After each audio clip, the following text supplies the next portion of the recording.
continue na naman. Doon na ako sa ano, sabi ko nga sa inyo, kapag ang Panginoon ang gumalaw, walang imposible. At nasa Bible din to na mangyayari at mangyayari talaga yung mga panahon na to. Tulad ngayon, yung mga problema, mangyayari talaga to. Kahit ako, ang dami kong problema. Tapos, eto, lahat ng notification ko, uy, laban Pilipinas, laban Pilipinas. Ayun nga.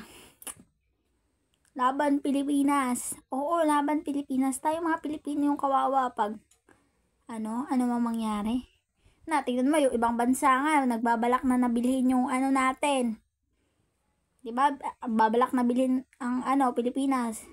So, papayag ba tayong pasakop? Diba?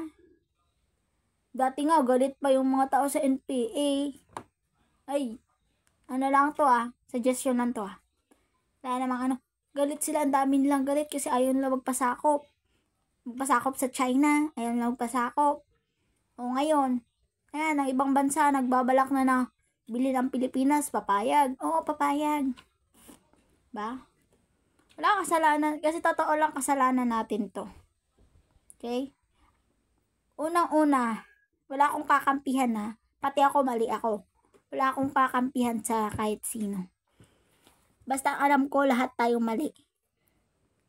Alala nyo nung nag-uso yung away ng government sa Pilipinas at China dahil sa Philippines Sino ang sinisisi? Si Duterte, binenta kasi yung Philippines Tapos, mabait si Bongbong Marcos. Bagong Pilipinas, bagong muka. Tama, bagong Pilipinas, bagong baha. Nako, hindi na ako seryoso. Hindi, yan nga.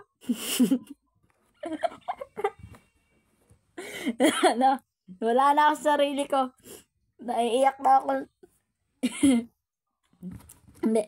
Dinadaan ko na talaga sa biro. Alam ko malaki yung problema ng Pinas, pero iba, kasalanan talaga natin kasi tayo yung bumoto, tayo yung tayo yung naglapag sa kanila.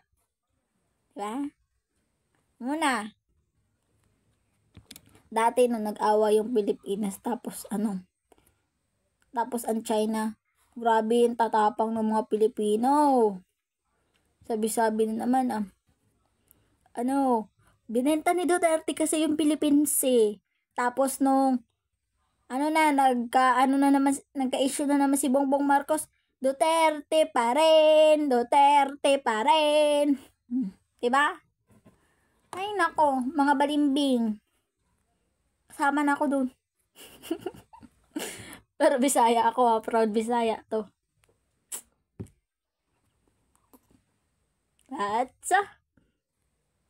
Pero lahat naman tayo may pagkakamali, may mga kulang.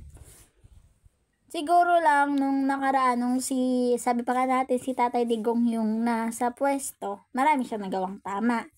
Ngayon naman marami din siya Ngayon naman si Bongbong Marcos, marami ding nagawang buwaya. Maraming naalagaan buwaya. Hindi pala nagawa, naalagaan.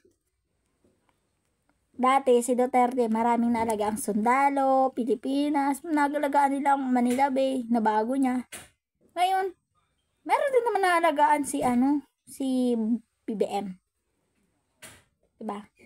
Kasi sabi pa nga nung election, bagong Pilipinas, bagong muka. O, diba? Ngayon, bagong Pilipinas talaga, bagong muka. Kasi dati, nung si Tatay Digong, mga tao yung, ngayon, mga buhaya na, hayop na, di ibang mukha na talaga.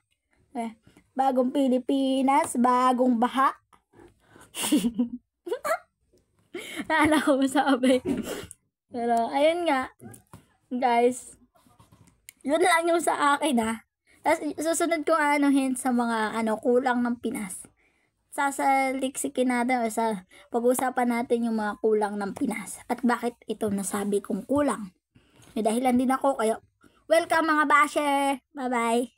Follow.